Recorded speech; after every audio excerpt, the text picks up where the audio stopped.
ನಮಸ್ಕಾರ, ನೀವು ನೋಡ್ತಾ ಇದ್ದೀರಾ ನಮ್ಮ ವಿಜಯ ನ್ಯೂಸ್. ಈ ಕ್ಷಣದ ಟಾಪ್ 5 ಪ್ರಮುಖ ಸುದ್ದಿಗಳು. ದಲಿತ ಸಂಘರ್ಷ ಸಮಿತಿ ಅಂದ್ರೆ ಅಂಬೇಡ್ಕರ್ ವಾದ ಮತ್ತು ವಿವಿಧ ಪರ ಸಂಘಟನೆ ವತಿಯಿಂದ ವಕೀಲ ರಾಜೇಶ್ ವಿರುದ್ಧ ಅಕ್ಟೋಬರ್ 13ರಂದು ಪ್ರತಿಭಟನೆಯನ್ನು ನಡೆಸಲಾಗುತ್ತಿದೆ. ತುರುವೇಕೆರೆ ತಾಲೂಕಿನ ಸುಪ್ರೀಂ ಕೋರ್ಟ್ ಮುಖ್ಯ ನ್ಯಾಯಾಧೀಶರಾದ ಗವಾಯಿ ಅವರ ಮೇಲೆ ಹಿರಿಯ ವಕೀಲನೊಬ್ಬ ಶೂ ಎಸೆದಿದ್ದು ಇದು ಸಂವಿಧಾನಕ್ಕೆ ಮಾಡಿದಂತಹ ಅಪಚಾರವಾಗಿದೆ ಎಂದು ಕರ್ನಾಟಕ ದಲಿತ ಸಂಘರ್ಷ ಸಮಿತಿಯ ತಾಲೂಕು ಘಟಕದ ಅಧ್ಯಕ್ಷ ಬಿಆರ್ ಕೃಷ್ಣಸ್ವಾಮಿ ಆಕ್ರೋಶವನ್ನ ವ್ಯಕ್ತಪಡಿಸಿದರು. ಪಟ್ಟಣದ ಪ್ರವಾಸಿ ಮಂದಿರದಲ್ಲಿ ಪತ್ರಿಕೆಯೊಂದಿಗೆ ಮಾತನಾಡಿದ ಅವರು, ದಿನಾಂಕ 13/10/2025ರಂದು ಸೋಮವಾರ ಬೆಳಗ್ಗೆ 10 ಗಂಟೆಗೆ ಪ್ರವಾಸಿ ಮಂದಿರದಿಂದ ತಾಲೂಕು ಕಚೇರಿಯವರೆಗೆ ಪ್ರತಿಭಟನಾ ಮೆರವಣಿಗೆಯನ್ನ ನಡೆಸಿ ತಹಶೀಲ್ದಾರ್ ಮೂಲಕ ರಾಷ್ಟ್ರಪತಿಗಳಿಗೆ ಹಾಗೂ ಸರ್ಕಾರಕ್ಕೆ ಮನವಿಯನ್ನ ಸಲ್ಲಿಸಲಾಗುವುದು ಎಂದು ತಿಳಿಸಿ, ಇದೊಂದು ಘೋರ ಕೃತ್ಯ, ಖಂಡನೀಯವಾಗಿದ್ದು ಇದು ಸಮಾಜ ತಲೆ ತಗ್ಗಿಸುವಂತಹ ಹಾಗೂ ಸಂವಿಧಾನದ ಮೇಲೆ ಆದಂತಹ ದಾಳಿಯಾಗಿತ್ತು. 144 ಕೋಟಿ ಭಾರತೀಯರ ಮೇಲೆ ಆದಂತಹ ಅಪಮಾನ. ತಾಲೂಕಿನ ನಾಗರಿಕರು ಹೆಚ್ಚಿನ ಸಂಖ್ಯೆಯಲ್ಲಿ ಭಾಗವಹಿಸಿ ಪ್ರತಿಭಟನೆ ಯಶಸ್ವಿಗೊಳಿಸಬೇಕು ಎಂದು ಮನವಿ ಮಾಡಿದ್ರು. ಅಪಹರಣ ಮಾಡಿದ ಆರೋಪಿಗಳ ಬಂಧನವಾಗಿದೆ. ವಾಣಿಜ್ಯ ನಗರಿ ಹುಬ್ಬಳ್ಳಿಯಲ್ಲಿ ಮೊನ್ನೆ ನಡೆದಂತಹ ಹಾಡಹಗಲಿ ಸಿವಿಲ್ ಗುತ್ತಿಗೆದಾರ ಮೋಹನ್ ಚೌಹಾಣ್ ಅಪಹರಣ ಪ್ರಕರಣಕ್ಕೆ ಸಂಬಂಧಿಸಿದಂತೆ ಪ್ರಮುಖ 10 ಆರೋಪಿಗಳನ್ನ ಬಂಧಿಸುವಲ್ಲಿ ಪೊಲೀಸರು ಯಶಸ್ವಿಯಾಗಿದ್ದಾರೆ. ಹುಬ್ಬಳ್ಳಿ ಮೂಲದ ಮೋಹನ್ ಚೌಹಾಣ್ ಉಪಕಾರಾಗೃಹ ಗುತ್ತಿಗೆ ಪಡೆದಿದ್ದು ಅದನ್ನ ಬೈಲಹೊಂಗಲ ಮೂಲದ ಬಸಪ್ಪ ದಳುವಾಯಿ ಎಂಬುವರಿಗೆ 2 ವರ್ಷಗಳ ಹಿಂದೆ ಉಪಗುತ್ತಿಗೆ ನೀಡಿದ್ರು. ಆದ್ರೆ ಗುತ್ತಿಗೆ ಪಡೆದ ಬಸಪ್ಪ ಸರಿಯಾಗಿ ಕಾಮಗಾರಿ ಕೆಲಸ ಮಾಡಿರಲಿಲ್ಲ. ಹೀಗಾಗಿ ಆ ಕೆಲಸವನ್ನ ಬಿಡಿಸಿದ ಮೋಹನ್ ಮಾಡಿದ ಕಾಮಗಾರಿಗೆ ಅನುಗುಣವಾಗಿ ಹಣ ನೀಡಿದ್ರು. ಎಷ್ಟಕ್ಕೆ ಸುಮ್ಮನಾಗದ ಬಸಪ್ಪ ಇನ್ನು ಹೆಚ್ಚುವರಿ ಹಣ ನೀಡುವಂತೆ ನಿರಂತರವಾಗಿ ಮೋಹನ್ಗೆ ಬೆದರಿಕೆ ಹಾಕುತ್ತಿದ್ದ ಎನ್ನಲಾಗಿದೆ. ಮೊನ್ನೆ ಏಕಾಏಕಿ ಮೋಹನ್ ಕಚೇರಿಗೆ ನುಗ್ಗಿ ಅಪಹರಣ ಮಾಡಿ ಬೆಳಗಾವಿ ಜಿಲ್ಲೆಯ ಮುರುಗೋಡ ಬಳಿಗೆ ಕರೆದುಕೊಂಡು ಹೋಗಿದ್ದಾರೆ. ಅಲ್ಲಿ ಚಾಕು ತಲ್ವಾರ್ ತೋರಿಸಿ ಬೆದರಿಕೆ ಹಾಕಿದ್ರು. ಈ ಬಗ್ಗೆ ಸಿಸಿ ಕ್ಯಾಮೆರಾ ವಿಡಿಯೋ ಸಾಮಾಜಿಕ ಜಾಲತಾಣದಲ್ಲಿ ವೈರಲ್ ಆಗಿತ್ತು.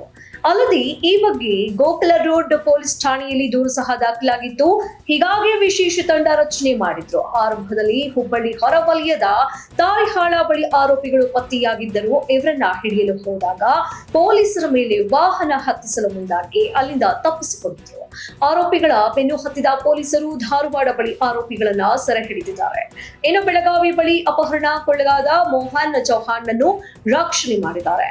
ಪ್ರಕರಣದ ಪ್ರಮುಖ ಆರೋಪಿ ಬಸಪ್ಪ ದಳುವಾಯಿ ಸೇರಿ 10 ಜನರ ಬಂಧನವಾಗಿದೆ. ಇನ್ನು 10ಕ್ಕೂ ಹೆಚ್ಚು ಆರೋಪಿಗಳು ತಲೆಮರೆಸಿಕೊಂಡಿದ್ದು ಅವರ ಬಂಧನಕ್ಕೆ ಬಲೆ ಬೀಸಲಾಗಿದೆ. ಆರೋಪಿಗಳ ಮೇಲೆ 3 ಪ್ರತ್ಯೇಕ ಪ್ರಕರಣಗಳನ್ನ ದಾಖಲಿಸಲಾಗಿದೆ.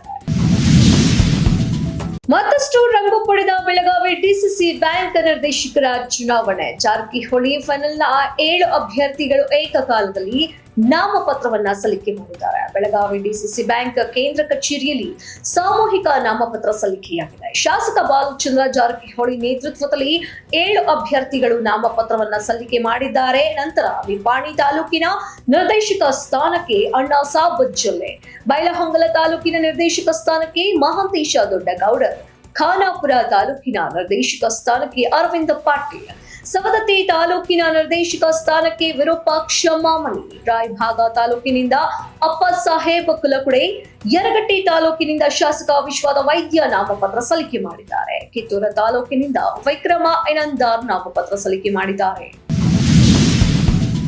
ವಿದ್ಯಾರ್ಥಿ ನಿಲಯದ ಬಳಿ ಬೃಹತ್ ಗಾತ್ರದ ಹೆಬ್ಬಾವು ಪ್ರತ್ಯಕ್ಷವಾಗಿದೆ. ಗಂಗಾವತಿಯ SKNG ಕಾಲೇಜ್ ಎದುರುಗಡೆ ಇರುವ ಹಾಸ್ಟೆಲ್ ಮುಂದೆ ಪ್ರತ್ಯಕ್ಷವಾಗಿದ್ದು ಉರಗರಕ್ಷಕ ಚನ್ನಬಸವರಿಗೆ ಮಾಹಿತಿ ನೀಡಿದ ಸ್ಥಳೀಯರು 200 kg ತೂಕದ ಬೃಹತ್ ಗಾತ್ರದ ಹೆಬ್ಬಾವು ಪ್ರತ್ಯಕ್ಷವಾಗಿದ್ದು ವಿದ್ಯಾರ್ಥಿಗಳು ಗಾಬರಿಗೊಂಡಿದ್ದಾರೆ.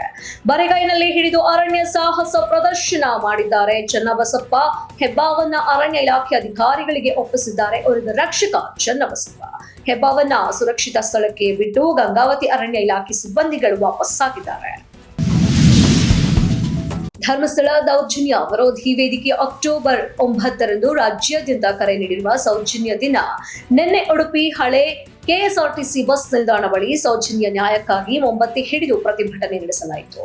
ಸಿಐಟಿಯು ರಾಜ್ಯ ಕಾರ್ಯದರ್ಶಿ ಸುರೇಶ್ ಕಲಾಗರ ಮಾತನಾಡಿದ್ದು, ಸೌಜನ್ಯ ಕೊಲೆ ನಡೆದು ಇಂದಿಗೆ 13 ವರ್ಷ ಕಳೆದು ಆರೋಪಿಗಳನ್ನ ಪತ್ತೆ ಹಚ್ಚಲು ಸಾಧ್ಯವಾಗುತ್ತಿರುವುದು ವ್ಯವಸ್ಥೆಯ ದುರಂತವಾಗಿದೆ. ಧರ್ಮಸ್ಥಳ ಗ್ರಾಮದಲ್ಲಿ ನಡೆದ ನೂರಾರು ಅಸಹಜ ಸಾವುಗಳಿಗೂ ನ್ಯಾಯ ಸಿಕ್ಕಿಲ್ಲ. ಆರೋಪಿಗಳ ಪತ್ತೆ ಆಗಿಲ್ಲ ಅಂದ್ರೆ ಇದರ ಹಿಂದೆ ಧರ್ಮದ ರಾಜಕಾರಣ ಮಾಡುವ ಅಧರ್ಮಿಗಳು, ಹಣ, ಅಧಿಕಾರ, ತೋಳ್ಬಲ ಹೊಂದಿರುವ ಧರ್ಮೋದ್ಯಮಿಗಳಿಂದ ನ್ಯಾಯ ಸಿಕ್ಕಿಲ್ಲವೇ ಎಂಬ ಸಂಶಯ ಮೂಡಿದೆ. ಇಂತಹ ಅನ್ಯಾಯ ವಿರುದ್ಧ ನ್ಯಾಯಕ್ಕಾಗಿ ಜನಾಗ್ರಹ ಮೂಲಕ ಹೋರಾಟ ತೀವ್ರಗೊಳಿಸಬೇಕು ಎಂದು ಅವರು ಹೇಳಿದರು. ಧರ್ಮಸ್ಥಳ ಸುತ್ತಮುತ್ತ ಬಡವರ, ದಲಿತರ ಭೂ ಕಬಳಿಕೆ ನಡೆದ ಪ್ರಕರಣಗಳಿಗೂ ಹಾಗೂ ಭೂಮಿ ಕಳೆದುಕೊಂಡ ಸಂತ್ರಸ್ತರ ಕುಟುಂಬಗಳ ಪ್ರಮುಖರ ಕೊಲೆಗಳಿಗೂ ನ್ಯಾಯ ಸಿಗದಿರುವುದು ಬಂಡವಾಳಶಾಹಿ ಅಧಿಕಾರದ ಪರಮಾವಧಿಯಾಗಿದೆ. ರಾಜ್ಯ ಸರ್ಕಾರ ಎಸ್ಐಟಿ ತನಿಖೆಯನ್ನು ನಡೆಸುತ್ತಿರುವುದನ್ನು ಅಭಿನಂದಿಸುತ್ತೇನೆ.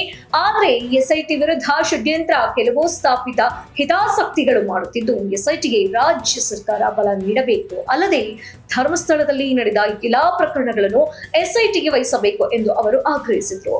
ಸಿಐಟಿಯ ಜಿಲ್ಲಾ ಅಧ್ಯಕ್ಷರಾದ ಶಶಿಧರ ಗೊಲ್ಲ ಅವರು ಮಾತನಾಡಿದರು. ಕವಿರಾಜ್ ಎಸ್ ಕಾಂಚನ್ ಪ್ರಾಸ್ತಾವಿಕವಾಗಿ ಮಾತನಾಡಿದರು. ಈ ಕಾರ್ಯಕ್ರಮದಲ್ಲಿ ಜನವಾದಿ ಮಹಿಳಾ ಸಂಘಟನೆಯ ಸರೋಜ, ಕಟ್ಟಡ ಕಾರ್ಮಿಕರ ಸಂಘದ ಜಿಲ್ಲಾ ಅಧ್ಯಕ್ಷ ಸುಭಾಷ್ ಚಂದ್ರ ನಾಯಕ್, ದಯಾನಂದ್ ಕೋಟ್ಯಾರ್, ಸೈಯದ್ ರಮೇಶ್ ಉಡುಪಿ, ರಾಮ ಕಾರ್ಕಡ, ದಲಿತ ಹಕ್ಕುಗಳ ಸಮಿತಿ ಜಿಲ್ಲಾ ಅಧ್ಯಕ್ಷ ಸಂಜೀವ ಬಳಕೂರು, ಬಿಡಿ ಸಂಘಟನೆಯ ಉಮೇಶ್ ಕುಂದರ್, ನಳಿನಿ ಉಪಸ್ಥಿತರಿದ್ದರು. ಇದಾಗಿತ್ತು ಈ ಕ್ಷಣದ ಟಾಪ್ 5 ಪ್ರಮುಖ ಸುದ್ದಿಗಳು. ಮತ್ತಷ್ಟು ಅಪ್ಡೇಟ್ಸ್ಗಾಗಿ ನೋಡ್ತಾ ಇರಿ ನಮ್ಮ ವಿಜಯ ನ್ಯೂಸ್. ನಮಸ್ಕಾರ. ನೀವು ನೋಡ್ತಾ ಇದ್ದೀರಾ ನಮ್ಮ ವಿಜಯ ನ್ಯೂಸ್, ಭರವಸೆ ಬದುಕಿನ ವಿಜಯ.